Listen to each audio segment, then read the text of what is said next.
Hey, what's up? Again, YouTube, back for the second day in a row, which is kind of weird for me, but it is what it is. Been holding on to this topic for a while. Been waiting on things to go final and for the people directly involved to kind of say their piece. So specifically today, um, kind of my thoughts and reactions to the 1 year suspension of Adam Maxwell. So to get a couple things out here up front, I do know Adam. We have met in person. I don't know where we are on that friend spectrum. I don't have his phone number, but I do email him probably once a month, and we exchange messages on Instagram. It's 2026. Maybe that's the same as having texting somebody. I don't know. I did write a letter of character reference in on his behalf when he went through this investigation. And if you're wondering what's going on, there's been some stuff online, but the best, to my knowledge, the best single source is so Adam Maxwell and another guy named Adam Reiser run a podcast called On the Perf. This week, the episode, Adam Maxwell spent the first 15, 20 minutes kind of laying out what's happened to him. Um, so there's that. Quick synopsis of what happened at an all classifier match, end of April time frame. Adam Maxwell, his words, did something, I don't know what the something is, that he felt warranted disqualification. Everybody agrees that he had shot poor scores for his status in the game. He did something and disqualified himself from the match. Other people reported that, and it began an investigation. The disciplinary committee of USPSA opened an investigation into it. That's what happened.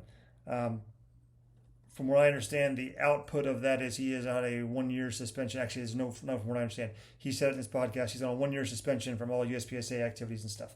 So that's kind of what's going on.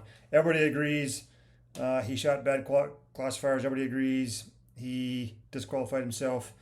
Those are probably the two most germane facts. All right, but I'm here today not to question those facts or to take Adam's behalf. I think what he did was dumb. Um, I, at this point, he knows what he did was dumb. Um, but yeah, like I said, I did write a letter on his behalf with some salient points. Why am I doing this? So I have some background with administering justice. I was a company commander in the Army for 4 years and a battalion commander for over 3 years. So in the United States military, when you have the phrase commander next to your name, you are able to administer punishment, non-judicial punishment under the Uniform Code of Military Justice. Every branch calls it something different. We call them Article 15s in the Army. I've heard them called Captain's Mast in the Navy. I think the Marines call them NJP, and I couldn't tell you what the Air Force or Coast Guard, any of them call them. All right, but we all have the same process. If somebody does something wrong, the commander, adjudicates punishment, and the punishment in the army and the military can be pretty severe. As a battalion commander, the further up you go, the more stuff you can do. I could not court martial. I could recommend someone to court martial, but I could not. I did not have court martial convening authority. What I could do was take a half month's pay for 2 months, reduce someone staff sergeant or below in rank. I could put them on restriction for 45 days. I could put them on extra duty for 45 days, which that means like they can't leave base. And extra duty means I work them from like 4 in the morning till midnight for 45 days straight. And then you can also get confinement in there, but that one's a little harder to get. But it was an option depending on the offense.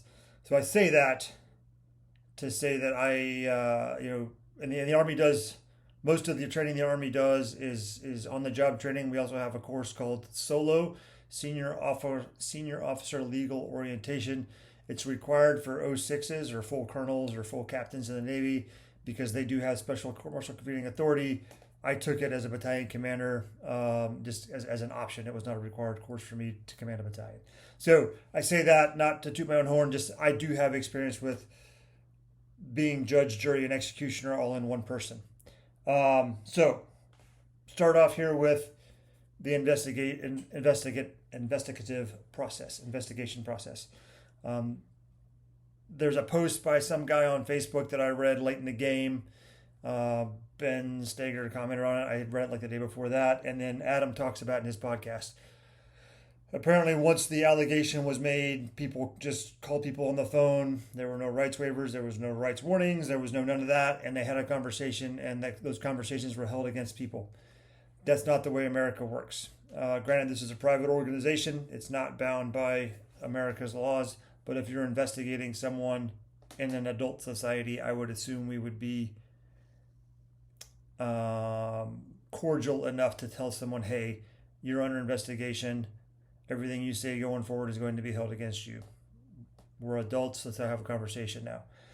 Basically, in Adam's side of the story, he says he had that what he thought was a conversation. At the end of the conversation, he was told he admitted to cheating. So USPSA now, okay, so that's kind of step one. Investigation process was kind of lackluster and didn't really seem to follow any formal rules. I have the code of conduct pulled up here. I have Exhibit C, the disciplinary committee portion of the bylaws pulled up. None of them, duties and responsibilities of the disciplinary committee is to investigate reported violations of the code. I don't see anything in here that tells them how to conduct investigations. I'm also not a lawyer, but it sounds to me like this was done kind of dirty, in that you were investigating someone and didn't really tell them that, hey, what you're about to say, we're going to hold against you. Again, that's Adam's side of the story. I don't know USPSA's side of the story.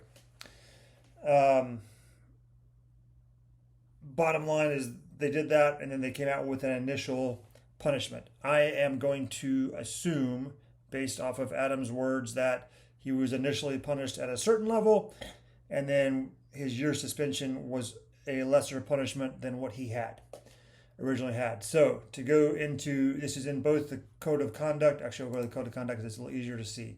This is in the USPSA code of conduct, which I'm going to talk on later.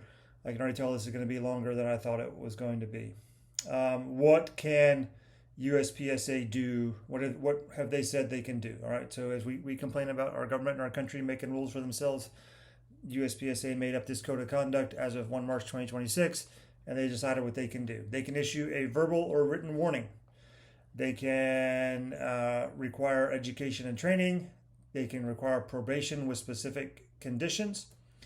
They can require suspension from participation for a defined period. All right, so that's where Adam fell. So as I'm reading this, it kind of goes down the escalation of force, like the easiest to the worst. All right, so he landed on suspension from participation for a defined period, which I would say is a little bit further down.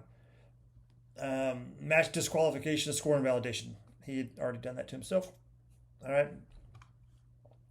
Revocation of classification or credentials. I think this is something USPSA should have considered in this instance, personally. Termination of membership and permanent ban from USPSA activities. I assume, this is an assumption, I do not know, I assume that is where it started out before the appeals process, was that the initial hand down was, we're going to terminate your membership and we're going to ban you from USPSA activities. My problem with that is Adam did not break an objective rule. He broke a subjective rule, and I'm going to call it subjective because what he was punished for was what is only listed in the code of conduct as unsportsmanlike conduct, cheating, or attempting to gain unfair advantage. So they deemed this as cheating, as disqualifying himself as cheating. Haven't heard anybody come out and say he didn't do the DQ offense. Like I said, I don't know what the DQ offense was. But this was deemed cheating. Now, in USPSA's defense on this one, this has been a problem. I am a match director here in Georgia, which is in Area 6, nowhere near Wisconsin where this happened. And our area director, Billy Harrington, was sending out notes following the board meetings. He's stopped, or I don't know if he stopped sending out notes or if the state coordinator has stopped forwarding them out. I'm not sure which. But this was after the January board meeting, and I'm going to this was as of January 26th-ish, I think. All right, a motion to make all classifier scores count, even if the competitor DQs passed 7-1. So I thought this was done.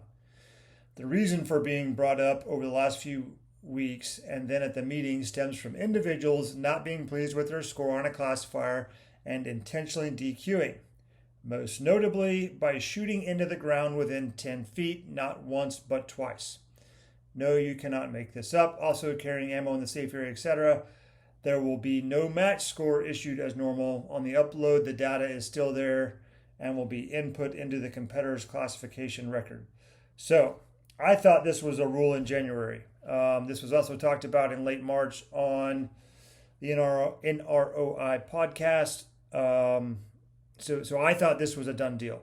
I've since learned that this is not done yet. I guess when they make a rule, it has to sit for a year, which I don't know where it sits. It sits for a year. I don't know why this can't happen. So, but if you're not familiar, before the USPSA changed its qualifier rules in last spring, in the spring of 2025.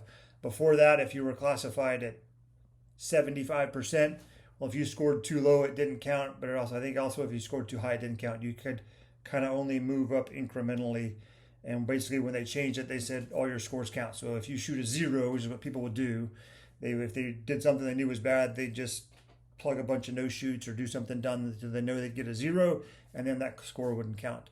So it resulted in this hero to 0 mentality. So the board was trying to get rid of that when they made these rules in 2025. People found workarounds, as people do, because that's what our sport does. We try to find a competitive advantage over other people. The board did not view that as a competitive advantage. They've used it as cheating, which I find an interesting distinction because none of that's ever defined anywhere. By the way, this is how you end up with 1,000-page rule books because of these discussions. So that's kind of where we are. Is the rules committee came down with the most severe punishment. It sounds like the most severe punishment they could originally on a subjective rules violation. I have a problem with that. All right. So if you go back to Ben Steger back in the day, same thing, right? Was doing something like this. He's got a gazillion followers. I got 50 last week. Yay me. Or 2 weeks ago. But he got kicked out of USPSA because he said mean things about the board. That puts the bad taste in a lot of people's mouths, is that we're coming down with extreme punishments for subjective rules violations, not objective rules violations. We know people go in and change scores in tablets. We know people pull pasters off to give people hits they didn't get. We know people set stages up early and go out and practice stages, right? These are all also things that are cheating, and some of those are very explicit in the rule book, whereas what is used for this, I failed. I knew there was something I didn't open up. What is used in this is Rule 10.6. So I'm going to pull up here real quick. Look at that. I already had it pulled up because I was looking at it last week. So 10.6, the headline is, as soon as I get there it is. Match disqualification for unsportsmanlike conduct, which is competitors will be disqualified from a match for conduct which a range officer deems to be unsportsmanlike. Examples include, but are not limited to, cheating, dishonesty, failing to comply with the reasonable directions of a match official, or any behavior likely to bring the sport into disrepute. While on its face I understand that rule, it is very objective, right? Subjective, and it is not objective. It is not you dropped your gun and picked it up when you weren't supposed to. You did something unsafe in the safe area. You pointed your gun in the wrong direction. You shot over a berm. These are all very objective things that we can see on a recording. This is he said this and it made me feel this, so I disqualified him. That is the problem with the way this plays out, is the way it looks. I'm not saying this is the way the board feels, but the way it looks is the board made a rule. The population who liked it the old way found a way around the rule.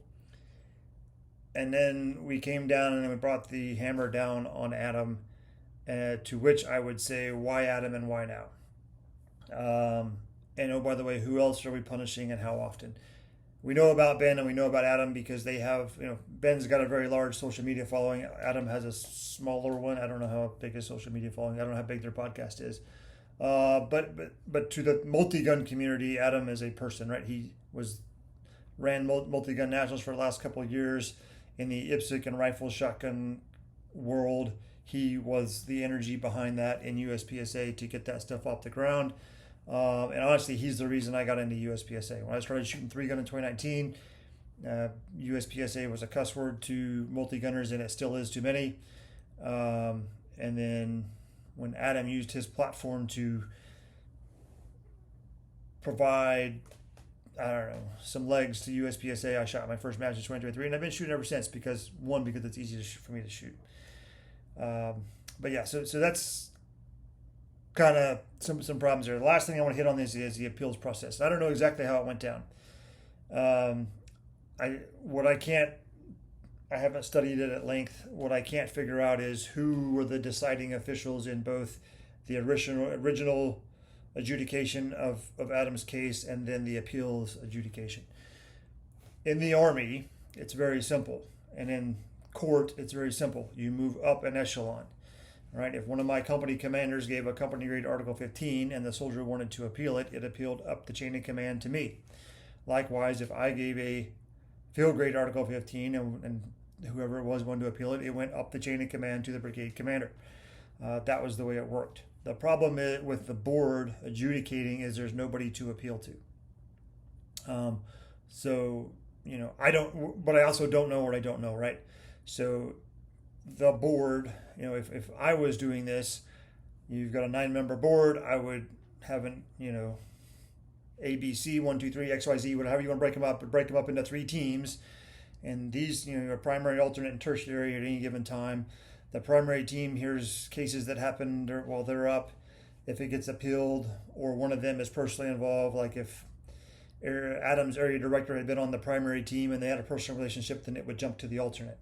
All right, but it still leaves you an initial decision authority and then someone who hasn't heard the facts yet to appeal to. That if we're going to use the board, the 9 members of the board, that's about the only way I can think of to keep it fair as you can, without pulling in other people that aren't members of the board, to having a sub-disciplinary committee, maybe people that have law backgrounds or law enforcement backgrounds or something like that. I don't know. Spitballing, right? Like I said, I think there's a better way to do it than the way it was done and the way it's been done. The way this looks to someone like me is I don't know when Ben's thing went down. I wasn't in USPSA then, but call it 5 years ago, Ben gets kicked out, lifetime ban because he made USPSA mad. 2026, new board, all new people, all going to change for the good. Adam gets kicked out because they made the board mad because he was a higher profile person who found a loophole around a rule that they made. That's the way it looks. I'm not saying that's what happened. I'm saying that's the way it looks. And I think that USPSA could do some looking at their processes to come up with a more fair and equitable process. And then the last piece on that is how do we publish this? So I know of 2 people that have been punished in USPSA, Adam and Ben. So as a match director, I have access to some stuff on the USPSA website that not everybody has access to. And every time I access it, it says, hey, this is confidential. And I have to type my name in and say, yes, it's confidential. So I'm not going to put stuff up here, but I went in there today and I typed in Adam. I typed in Maxwell. You search by last name and boom, there's Adam. He's currently suspended from. So we know that, right? It's out there in public eye. So haven't given away any confidentiality. Dogs are trying to break in. But that's the only way I know of to know who has been suspended. And like as a match director, I don't think nothing triggers the system until I go to upload scores. So if I didn't know Adam and he came and shot a match, until I uploaded his scores at the end, I would not know that he was a suspended from USPSA. If the system, I don't know, I'm assuming practice score would still allow him to sign up, but I would not know that as a match director until I went to submit his scores. That's when you find out, because the other thing people have been doing is I don't put in my member number until after I shoot the classifier, and if I don't like the classifier score, I just never put it in, and then it doesn't count. But if I do like my score, I put it in, and then it counts. That's also been squashed, and honestly, we've put that on Master Director. We're supposedly put that on Master Directors to fix. Um, I'm not sure what the energy is among the however many hundred or thousand Master Directors are across the country.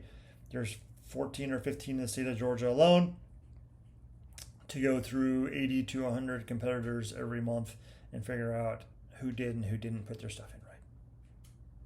The system does some of that for you. I haven't uploaded a couple matches since this has gone into place. The system does some of that for you, but it's a tedious process that you're putting on volunteers who are running matches for the organization and getting very little support back out of the organization when they do that. Yes, I fully acknowledge all these things cost money. All the database, all the IT infrastructure that allows USPSA to do some of the things it does costs money. But yeah, you're asking volunteers to do more work because you don't like something. I don't know.